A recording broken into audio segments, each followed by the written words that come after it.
Good afternoon. My name is Josh Altman. I'm the Membership Director of the Buckley program, and it is my pleasure to introduce the moderator for our final panel, which is the drift of U.S. foreign policy and the challenges of Western survival. Professor Charles Hill is the diplomat in residence and a lecturer in international studies here at Yale. Before coming to Yale, Professor Hill served as a senior advisor to George Shultz, Henry Kissinger, and Ronald Reagan, just to name a few. Professor Hill is also a research fellow at Stanford's Hoover Institute, and during the 2008 presidential election served as the chief foreign policy advisor to candidate Rudy Giuliani. Author of the books Grand Strategies and Trial of a Thousand Years, Professor Hill teaches in the Brady Johnson program in Grand Strategy, one of the most popular and also most rigorous disciplinary seminars offered at Yale that handles questions of leadership, statecraft, and diplomacy. And Professor Hill also teaches in Directed Studies, Yale's Western Civilization freshman year program. So without further ado, please join me in welcoming our moderator, who will now introduce our panelist, Professor Charles Hill.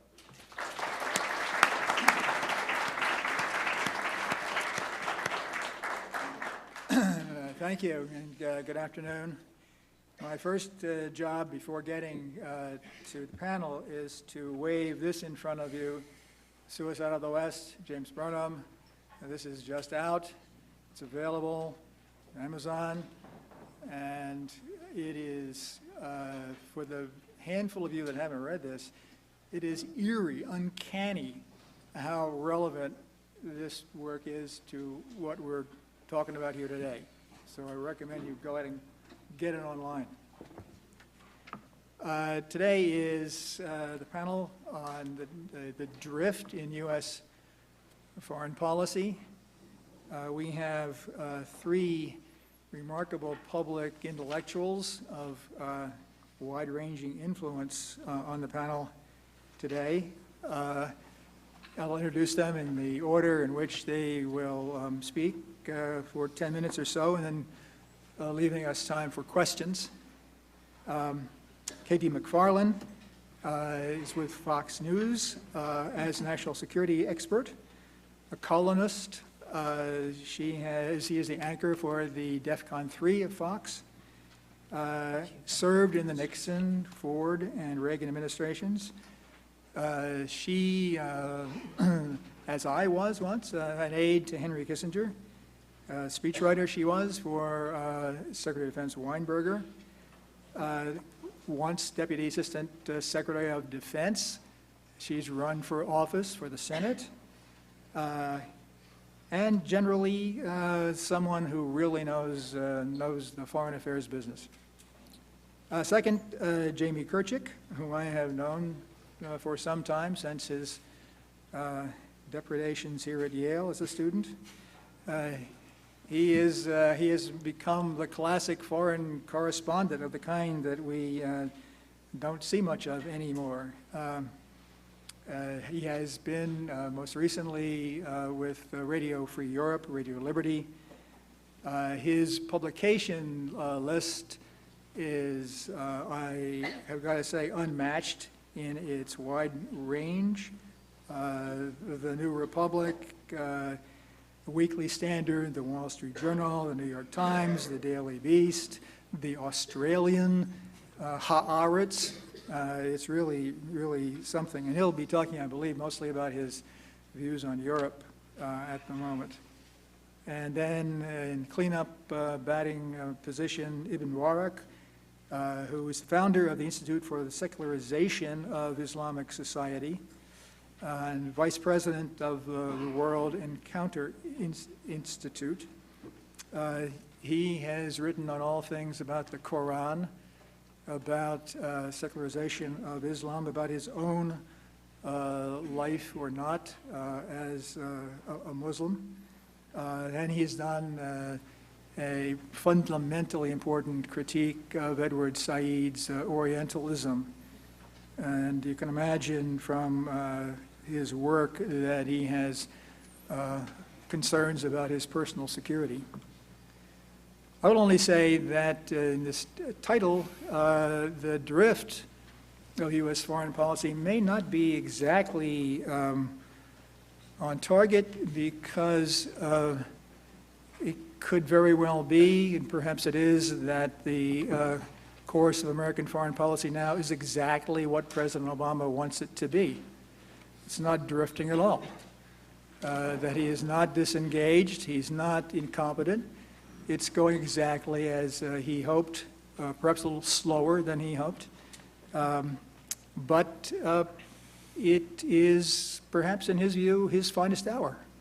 This is his profile and courage as he stands up to the critics of his foreign policy. So we will begin with Katie McFarland. Thank you very much. First, let me ask you, how many of you watch Fox News? Okay. Forget all the stuff he said. I'm the brunette on Fox News.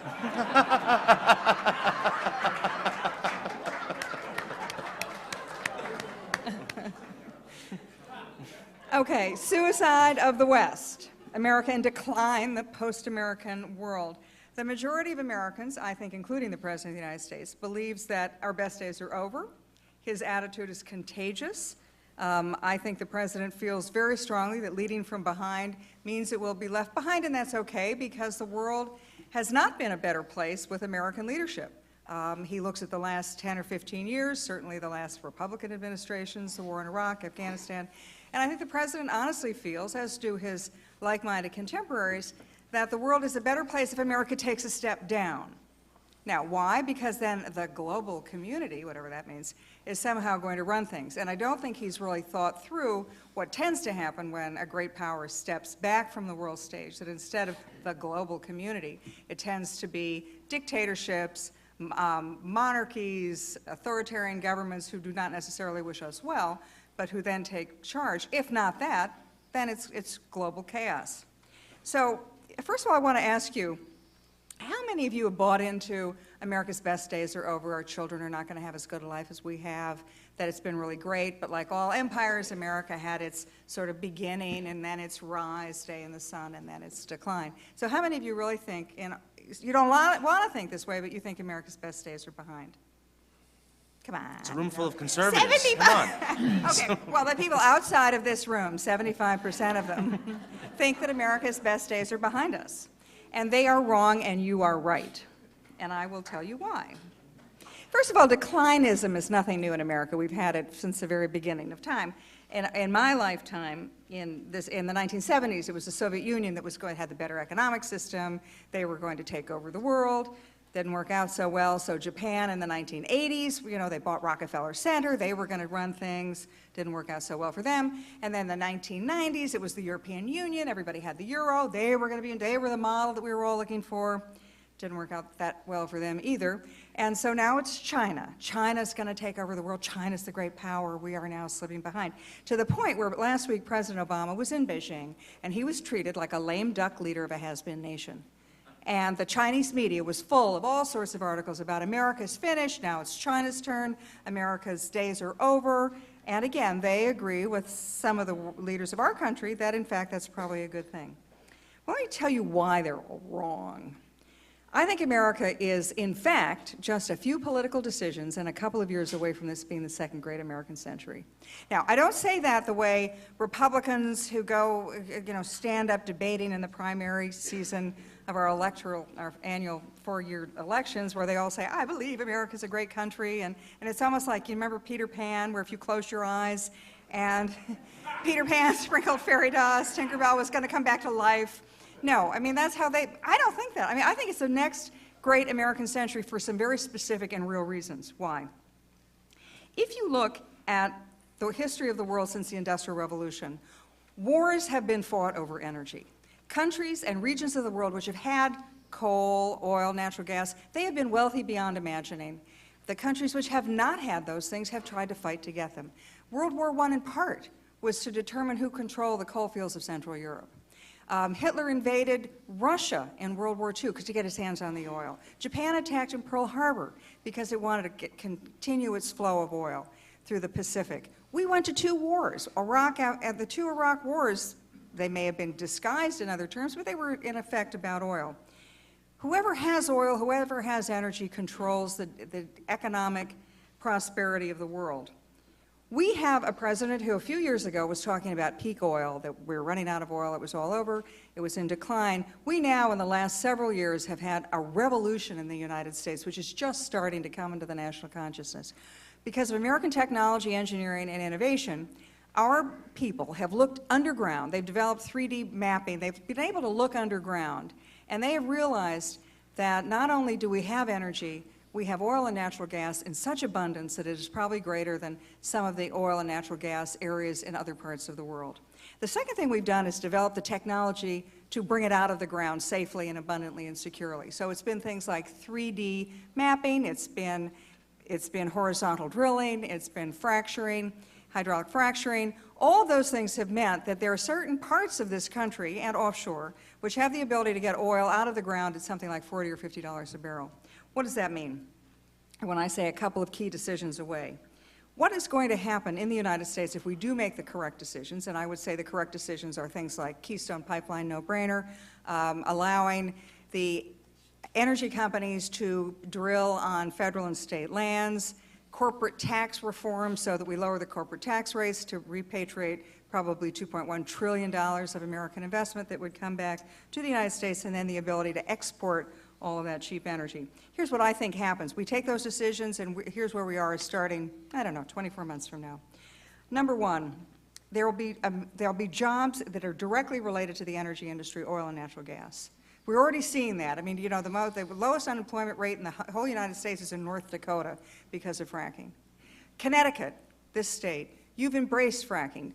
Pennsylvania, even more so, has embraced fracking to the point where if I live in New York State and people in New York State are moving across the border into Pennsylvania because they can get jobs there, and Pennsylvania is embracing this, and New York State, because of Governor Cuomo, is not embracing it. So there'll be a direct number of jobs in the entire country as a result of fracking. It's probably, some estimates are that it'll be a 2 to 3% boom in the GNP. That's just directly related jobs to energy.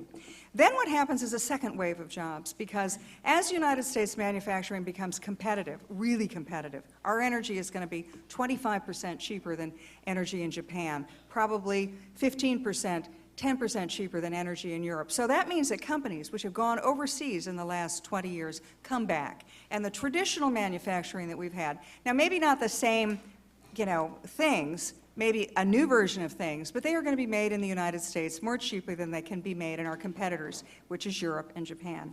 Then there's a third wave, I think, that comes, which is cheap energy is going to marry up with the $2.1 trillion, which are going to come from overseas to be reinvested in the United States. And they're going to invest in new technologies, things like 3D printing, robotics, nanotechnology, bioengineering, pharma. We will have a whole industrial revolution akin to what we had the first time, and probably even better than what we had the second time with the Internet Information Age revolution. So we are looking at probably a generation of economic prosperity. Now, what does that mean? Then the next decision we make is we export. Once we get our own energy industry sort of kick-started, then we can start exporting oil, natural gas. We're already exporting LNG at a slow rate. We could do it more quickly, but we'll start exporting oil. What does that do to the price of oil? The price of oil is already dropping without us even exporting, because we're using our own natural resources, our own oil for our own domestic consumption. But once the price of oil goes below $80 a barrel, it bankrupts the bad guys. Russia is predicated on a budget that is $100 barrel oil. Putin, in fact, drew up a budget in the last year of what Russia was going to spend its money on, and it was predicated on $100 barrel oil. And when he took it to the committee that sort of oversees this, and they said, $100 barrel oil, that's a little optimistic, maybe it's going to be lower, he basically fired the committee and sent it to other guys who said $100 barrel oil. The Russians have rainy day funds to compensate for a lower price of oil, but they're not infinite, and they probably last 18 months, 2 years. They'll have to compensate for low oil prices. Oil prices are not going to go back up. Now, they may not be at 80, they may go to 90, they may go to 70, but they're going to hover below 100. So what that does is the Soviet Union, Russia, if oil doesn't get to $100 a barrel, they don't make payroll. And their two goals, Putin's goals for the next 5 years, are infrastructure rebuilding and a defense buildup. He can't afford either of those. And as a result of that, he's going to have very unhappy Russians, unhappy Russian military if he doesn't spend it on that, unhappy Russian retirees if he doesn't subsidize them, and very unhappy Russians of all ages if he doesn't build an infrastructure. The second thing that happens is other countries that we don't really like and don't like us, they start to run into trouble. Iran, Venezuela, they also need high oil prices because they, like the Russians, have spent the last 15 years of the oil windfall profits that they've had not investing. They have not built infrastructures. They have not built alternative industries for their people. They have just taken the money. In some cases, they bought military, and in most cases, they've just subsidized their populations. And once those prices of oil and natural gas go down, they have nothing. And that is exactly where we were in the late 1980s when Ronald Reagan helped push the price of oil down when Charlie was writing those speeches for him.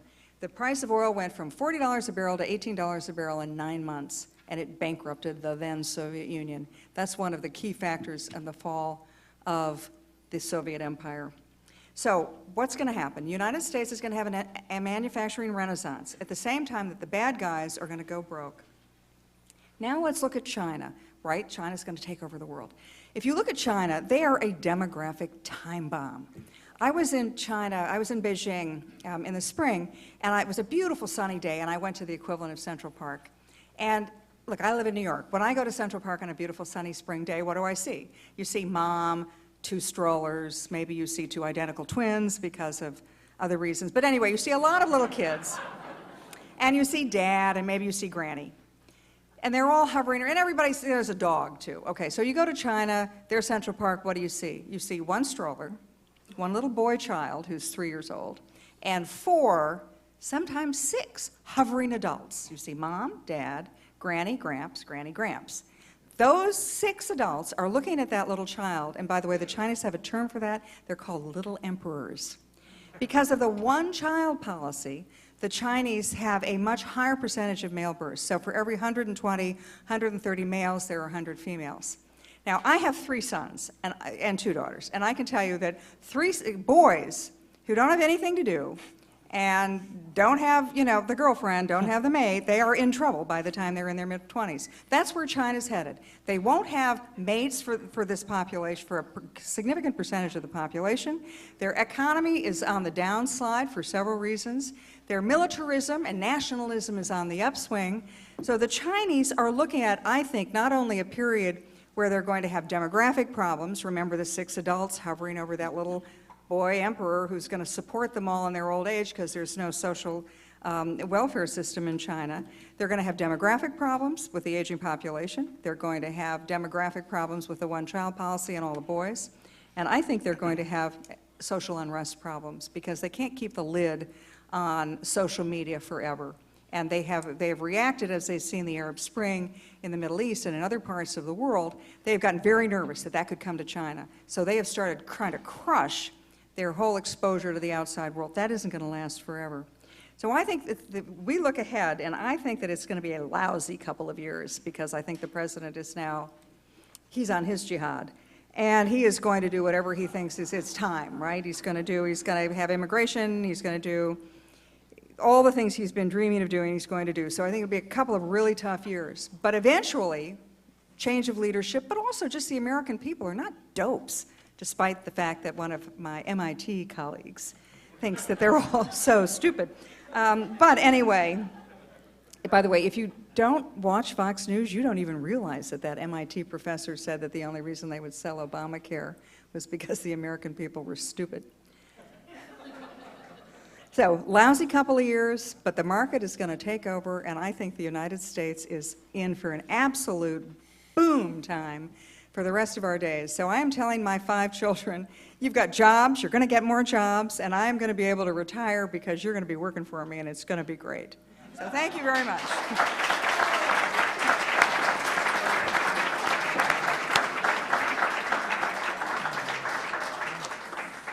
Well, I hate to be the half-empty glass to that presentation. I blame it on the last 3.5 years I spent living in Europe, probably. I would recommend as a accoutrement or in addition to The Suicide of the West, Jean-Francois Revel's How Democracies Perish, which some of you may recall. also very prescient in reading these books in the way that they deal with the Russian threat, what was then the Soviet threat, which is now the Russian threat, and the remarkable similarities that existed between the two today. I just got back from Berlin 2 days ago, where I was there for the 25th anniversary of the fall of the Berlin Wall. And it was a very ominous occasion, although most of the people there didn't seem to understand why it was so ominous. For only several hundred miles east, the Russians are busily, militarily dividing Europe once again, and something that no one in Europe really thought possible that could ever happen on European territory. An Anschluss is really what it is. It's what it should be called. On the European continent took place earlier this year, and there's still war going on the European continent. And for the past several years, I was living in Europe. I was working for John O'Sullivan at Radio Free Europe, and our Polish and Baltic colleagues would repeatedly warn us about Russian aggression, about the spread of Russian influence and money and aggression against their neighbors, and they were always derided as being these silly Cold Warrior people stuck in the past, and don't you understand that we have a new relationship with Russia, and why are you dragging us into all these problems? And now those people have been proven right. And I would say actually that their worst nightmares have actually gotten, that they could have said even worse things. I mean, look what Putin this week has defended the Hitler-Stalin Pact of 1939. I mean, this is very scary stuff. And I don't think most people in Europe have come to terms with it, and I don't think most people in the United States have come to terms with it, and how unpredictable this regime in Moscow is. And the past year has shown some very discomforting fissures within the transatlantic alliance, and countries that we had thought or expected to have been very firm supporters of NATO, of a unified Western response to Russian aggression, have actually proven to be very weak links. The president of the Czech Republic, the defense minister of the Czech Republic and the president of Slovakia, both of them likened the stationing of NATO troops on their territory, and I remember both of these countries are members of NATO, likened the stationing of NATO troops on their territory as being akin to the 1968 Warsaw Pact invasion of Czechoslovakia. These are leaders of democratic allies, members of NATO in good standing. Hungary, at this point, would probably not be able to join the EU, given the democratic backsliding that we've seen there. The Russians have been expert at using Edward Snowden. However you think he got to Moscow, whether he was a Russian agent from the beginning or if he just ended up miraculously in Moscow, they have used him remarkably well in turning European public opinion against the United States, particularly in Germany, where most of the most embarrassing leaks have been directed at German public opinion. And I see Michael Hayden here. And when I was in Germany, I told my German friends that, I'm sorry, but Chancellor Merkel should not have been discussing anything other than potato soup recipes on her cell phone. It is not a safe form of communication. But that has provoked very strong anti-American sentiment in Germany, a real unprecedented step of having our CIA station chief kicked out of an allied embassy, something that doesn't really ever happen. That happened in Germany this summer. It's very easy to lament European pacifism and fecklessness. We've been doing that for decades, since the end of World War II and the start of the Cold War, and calling on Europeans to pay for more of their own defense and take a tougher line. But I think that there is a lot of blame has to be laid at the feet here of the administration in Washington. I think when you take a policy of leading from behind, particularly in Europe, this is the first post-Europe president we've ever had who has no real connections to Europe, no real affinity for Europe, unlike every other president who's had some sort of connection to the European continent. This was our Asian president. He was going to have a pivot to Asia. This is what happens when you lead from behind and you basically leave allies to do as they please, and they have to make their own arrangements. And if you're a small country in the middle of Europe, oftentimes those arrangements are going to be some form of accommodation, or Finlandization, if you want to use that word, with the bear.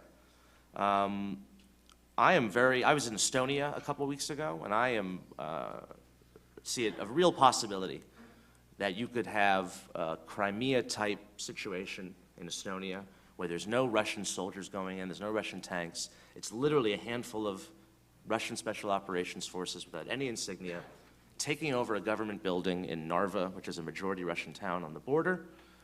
All you would need, all Putin would have to do to destroy NATO was to have the Estonian government invoke Article 5, which mandates that an attack on one is an attack on all, and you just have to have the Portuguese or the Spanish say, no, we don't consider this an invasion. NATO is destroyed. The most successful international security alliance that the world has ever seen could be destroyed in one simple step.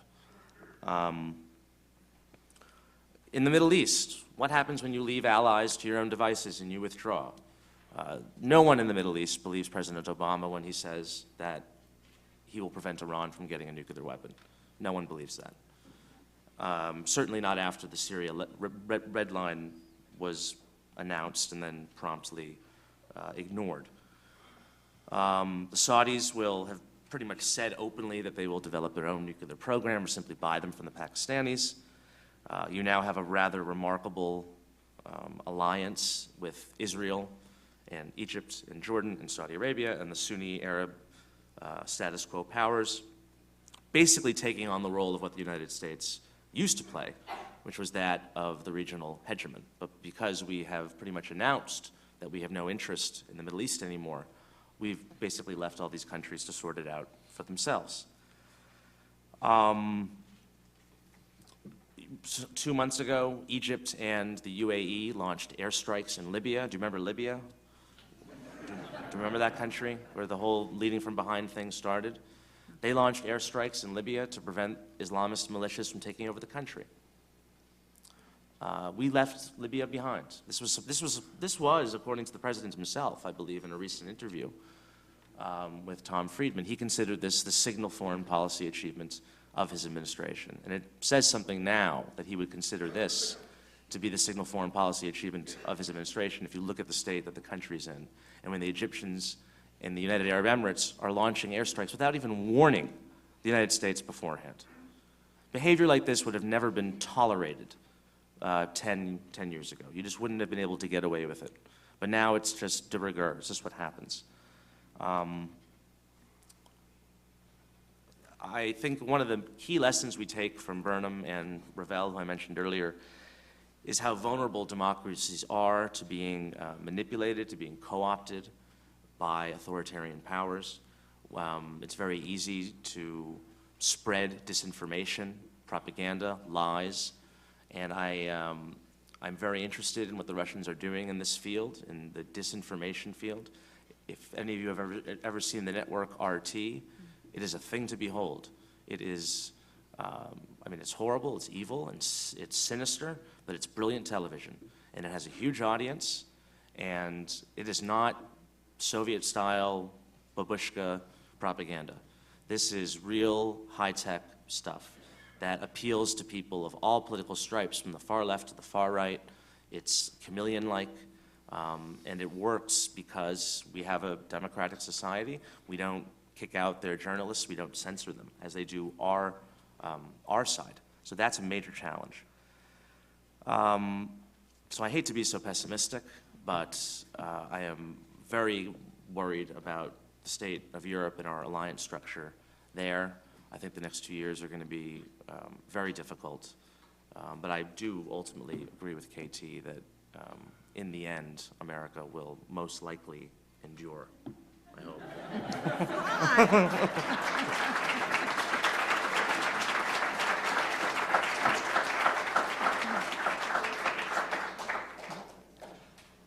And thank you.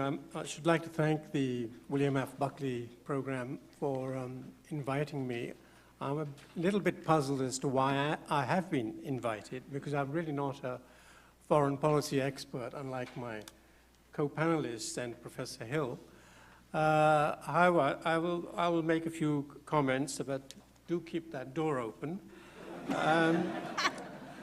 Professor Hill mentioned somebody's done their homework. I did not send this in my bio data to the organizers, but Professor Hill mentioned I founded something called the Institute for the Secularization of Islamic Societies, which gives you the acronym ISIS. So, I had to abandon that institute. Okay. Anyway, I should also like to thank some of my friends who've influenced me in what I'm going to say now. People like Sebastian Gorka, Catherine Gorka, Robert Riley, and Hugh Fitzgerald. Now, James Burnham's book, Suicide of the West, is full of insights on American foreign policy, which I find relevant to this day. In fact, one has only to substitute Islam for communism in many of his observations to realize their continuing pertinence. I shall limit myself to one of his observations from chapter 12. Quote, "The communists divide the world into the zone of peace and the zone of war. The zone of peace means the region that is already subject to communist rule, and the label signifies that within their region, the communists will not permit any political tendency, violent or non-violent, whether purely internal or assisted from without, to challenge their rule. The zone of war is a region where communist rule is not yet, but in due course will be established. And within the zone of war, the communists promote, assist, and where possible, lead political tendencies, violent or non-violent, democratic or revolutionary, that operate against non-communist rule. Clear enough, these definitions. You smash the Hungarian freedom fighters and support Fidel Castro. You know where you are where you're going." This is end of quote.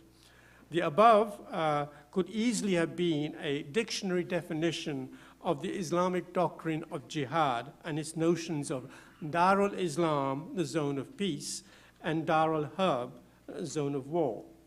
Okay, now on to my main points. I've broken them down into numbered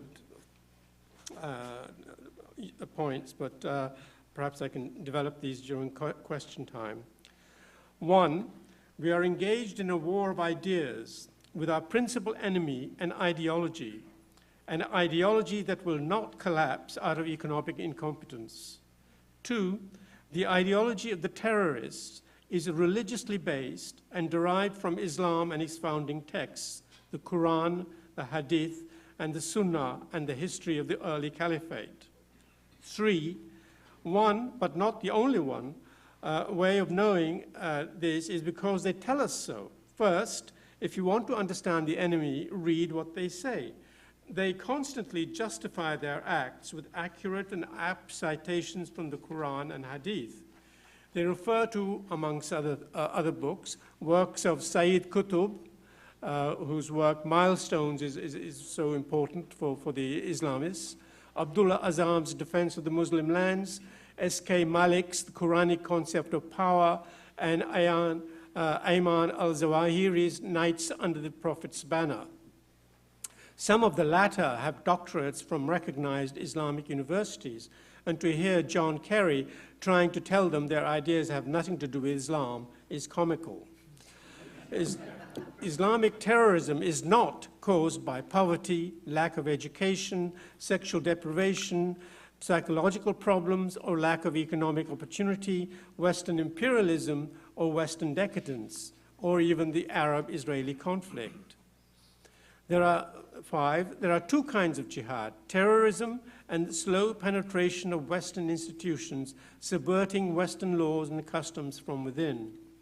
6, ignorance, naivety, arrogance, political correctness, sheer laziness, sentimentality, and on top of that, Saudi, Qatari, and Iranian money have led to Islamist successes in penetrating Western institutions. From the Voice of America, the Pentagon, CIA, I have documentation to back up all that. I'm not sure we'll have time afterwards, but anyway. The Pentagon, CIA, FBI, DHS, PBS, to the universities and colleges where Islamic propaganda is shamelessly and openly disseminated. While groups such as ISIS, Al-Qaeda, and others are non-state actors, they are funded by states such as Qatar, Saudi Arabia, and Iran. These three countries, for example, also provide the necessary Islamic support, framework, and propaganda that spews forth anti-Western and anti-American hatred. They should be warned, at least, or face the consequences. 8, it is also important to point out that it is not something we have done that is impelling the Islamists. Constantly apologizing, Mr. President, is not going to help at all. It's pointless.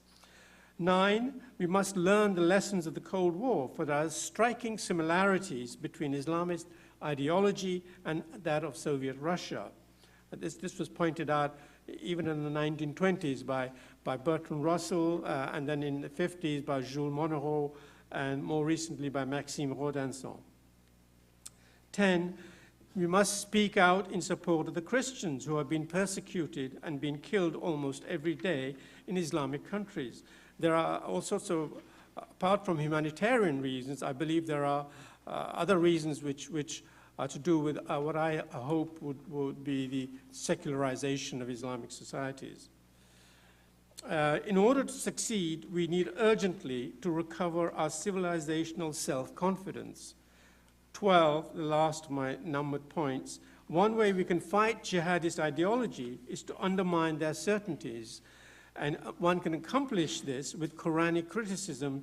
In the West, Spinoza, especially with his book, Tractatus Theologico Politicus of 1670, Spinoza hastened the Enlightenment by his biblical criticism.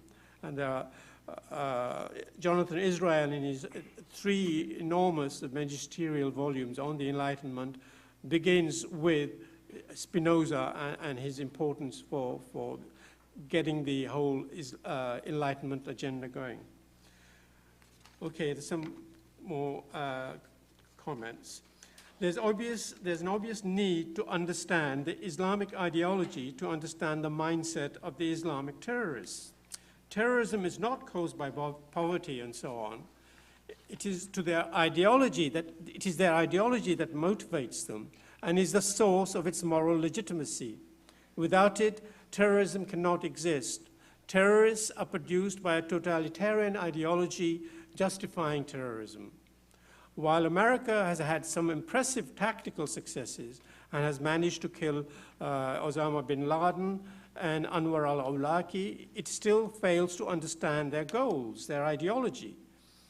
The reasons for this failure are many. First, there is a reluctance to address the religious inspiration of the acts of terrorism, to admit that their ideology is derived from Islam and its founding texts, the Quran, the Hadith, the Sunnah, and the early history of the Caliphate. Instead, the present administration exhorts us to use euphemisms such as violent extremism.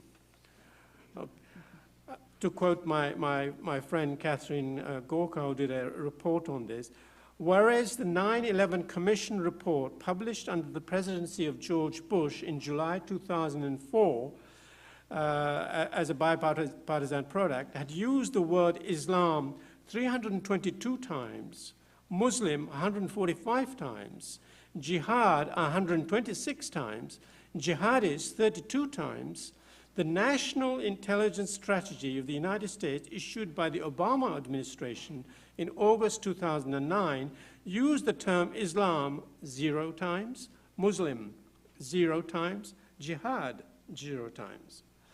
Now, Obama's policy applies to internal government documents as well, which can only have disastrous consequences for our understanding of political groups and events in the Middle East, Afghanistan, Pakistan, and South and Southeast Asia.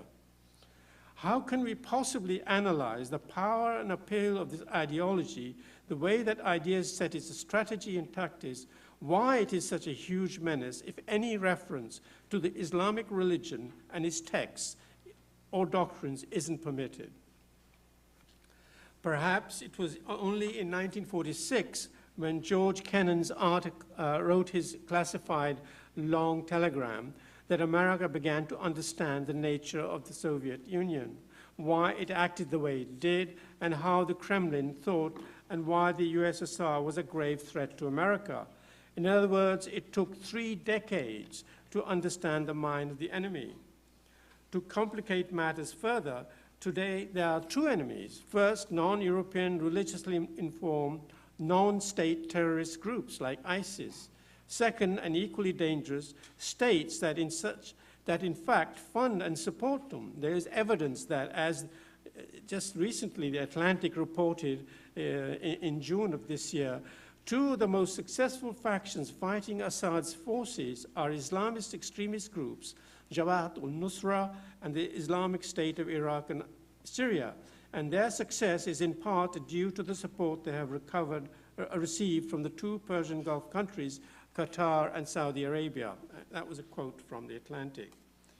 Our ability to fight al-Qaeda and similar transnationalist terrorist actors will depend upon our capacity to communicate to our own citizens and to the world what it is we are fighting for and what it is that the ideology of jihad threatens in terms of the values we hold so dear. To quote Sun Tzu, in war it is not enough to know the enemy in order to win. One must first know oneself.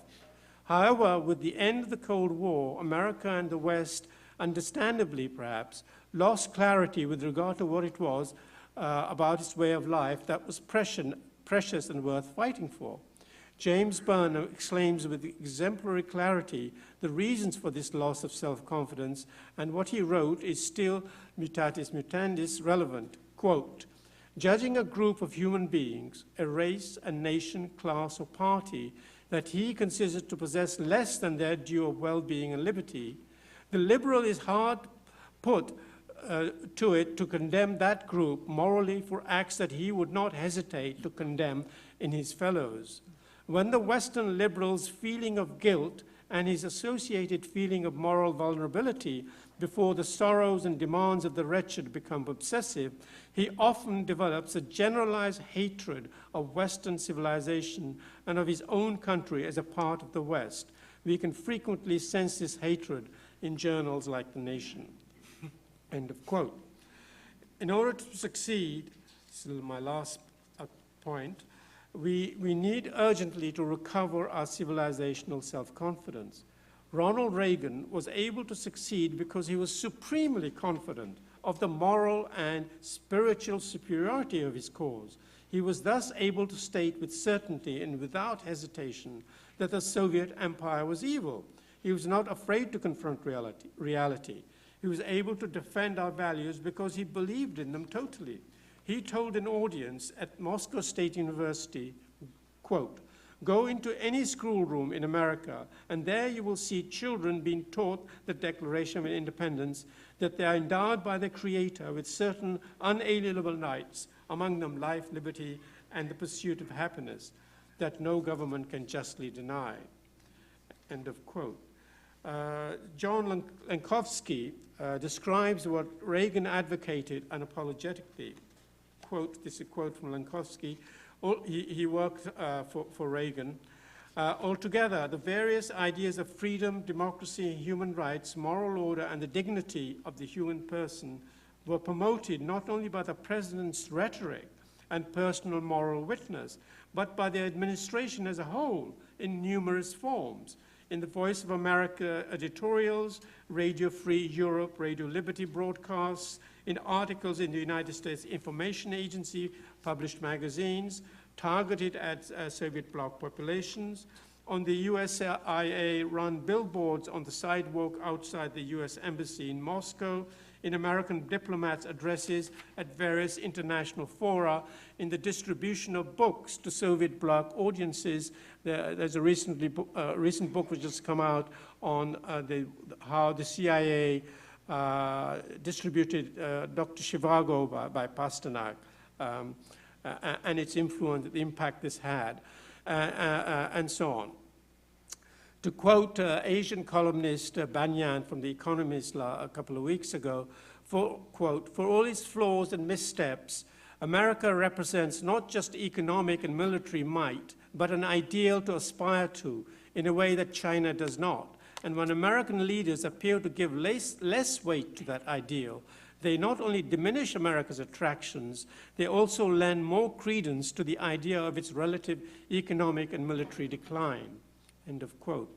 The rest of the world recognizes the virtues of the West, and as Arthur Schlesinger once remarked, when the Chinese students cried and died for democracy in Tiananmen Square, they brought with them not representations of Confucius or Buddha, but a model of the Statue of Liberty.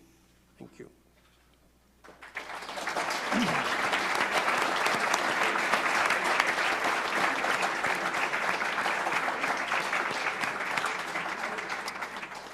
Thank you all for these incisive comments and insights. We have time for a few questions. If you raise your hand, and if you wish to direct it to a particular member of the panel, do so. Yes. Thank you all for being here. I agree with all of you. My question, though, goes to the characterization of Islam and Islamic extremism. I remember very clearly on 9/11 or 9/12 when President Bush said, this is not an attack, we're not enemies of Islam, we are only against a small percentage of Islamic extremists. Now, I know for a fact that he didn't believe it, because the Bush administration didn't act on that mythology. As a former diplomat, I thought it was pretty good tactical strategy at the very beginning of what everyone knew would be a long war. But as you pointed out, our current administration does believe it. And there is an enormous pressure now toward the political correctness of that Islam is a peaceful religion. I know something about the Quran. You can find peaceful mentions in it, but basically, as you say, Islam and Islamic terrorism feed on each other. And all you had to do was find the worldwide polls of September of 2001 that showed how many Muslims around the world supported the attack on the United States. Now, my question is, given all these years of political correctness, given the kinds of things that the Yale Muslim Students Association were saying in their fortunately unsuccessful attempt to squash Ali's appearance at Yale, how long is it going to take? What will it take to convince the American people to understand where we're going? You mentioned it took 30 years after 1917, 40 years for Americans to understand Soviet communism. I don't think we can wait 40 years for Americans to understand the true nature of Islam and Islamic extremism. What will it take?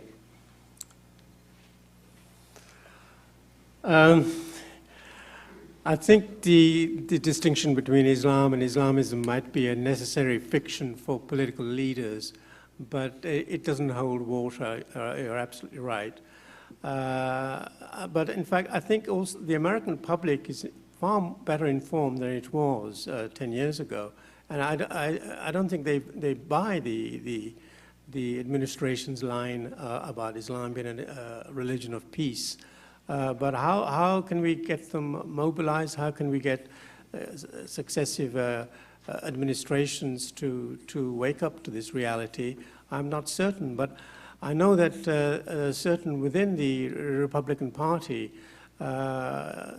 they also don't buy into this this idea of Islam being hijacked by a minority of Islamists. There's Michel Bachmann and others, but also Alan West. He's no longer in Congress, but he was a former House of Representative. But I have no, apart from people like me continuing to write books, giving talks, I have no grand strategy for it. I do think that you have to distinguish between Islam and Islamism or Islamic extremism. I don't have the figures, but there are obviously millions, hundreds of millions of people who are Islamic and who practice that faith peacefully.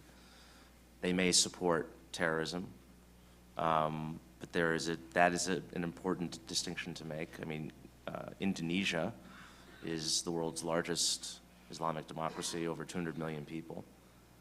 Certainly we can't ascribe these views to the majority of people living in that country. And I think that's the case for many Islamic countries around the world. And I think we have to be careful in distinguishing between those who seek to use violence against civilians to enact their political agenda, Islamists, and the many, if not most, people who identify as Muslims and don't support similar tactics. I don't think that you can say that every person who is a member of the Muslim faith is a potential terrorist, or, sorry.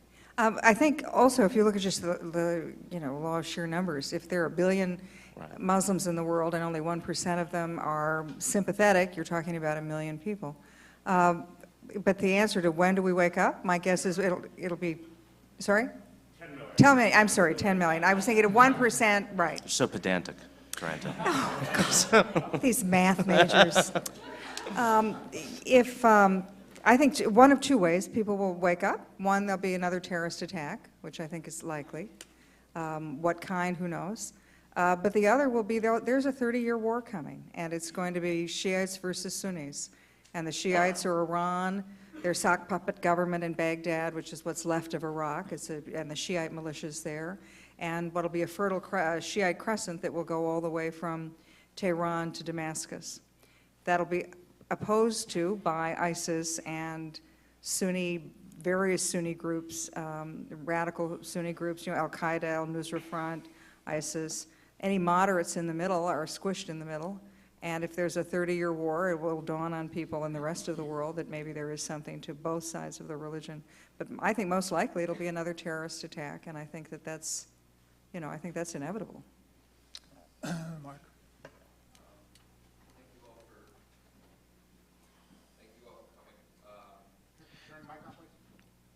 Is it on now? Yep. Yes. All right. So I want to ask, I guess, a more theoretical question. And perhaps this is unhelpful, but in framing the way I think conservatives are kind of split on this issue,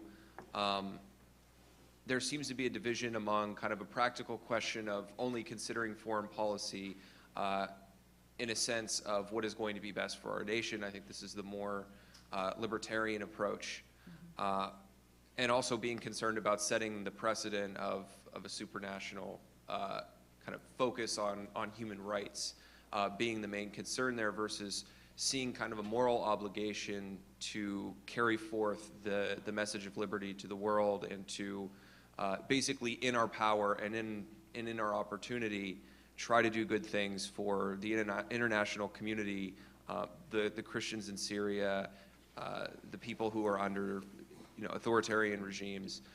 Is it a serious tension that needs to be confronted within conservatism, these two approaches to foreign policy, and how should we frame this issue?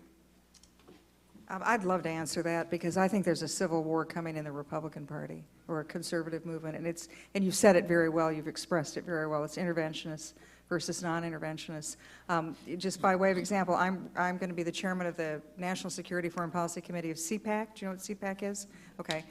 So this is a conference in late February in Washington, and I'm trying very hard to get people from all, make a big tent, so the people who are from the John McCain wing, who will say we need to get involved, go back into Iraq, and we may need 20,000 troops in Iraq, to the Rand Paul wing that says no, not at all, and then everybody else in between. And it's not an unusual debate. I mean, when I was in the Reagan administration, we had the same debate, where it was on one hand, do you want to get involved in the world, do you intervene in the Middle East, intervene in other areas with American military forces, or do you not want to get involved in those areas and maybe use economic warfare, or other forms of pressure to get the result you want. It's a division that's always been in the conservative movement. It sometimes gets papered over when we don't have any place that we're fighting over, but now it will be a major, and I think it will be probably the major issue in the Republican primaries, because Republicans agree on everything else, right? Cut taxes, less government, maybe there's disagreement on immigration, but the national security issue is the one that there will be a very, very wide and raucous debate over it, because flash forward to a year from now, Iran will be a threshold nuclear state. The Middle East will still be at war. Who knows where we're going to be in this middle of that war. But there will be increased conflict in Europe, and I think James is absolutely right, Estonia is next. So you'll see a very roiling world in the sense of conflict around. I disagree that this is going to be a big fight within the party. I think if you've actually followed the statements of Rand Paul of the past year, he's been all over the place. He's evolving. He's evolving, as he says. But on the speech, he quoted me, so I think he's really evolving. He really, in the right I mean, and place, look, yeah. at the end of the day, the Republican Party is the party of national security hawks. Yeah. It is. And he's realized that. And if you followed his public statements on ISIS over literally the week that first journalist was beheaded, it was like night and day. And he had to attune his views. He did a complete 180. Now, personally, I think Rand Paul is very similar to his father in his world outlook, but he's a lot smarter in understanding that he can't let the freak flag fly all the time because he wants to be president of the United States.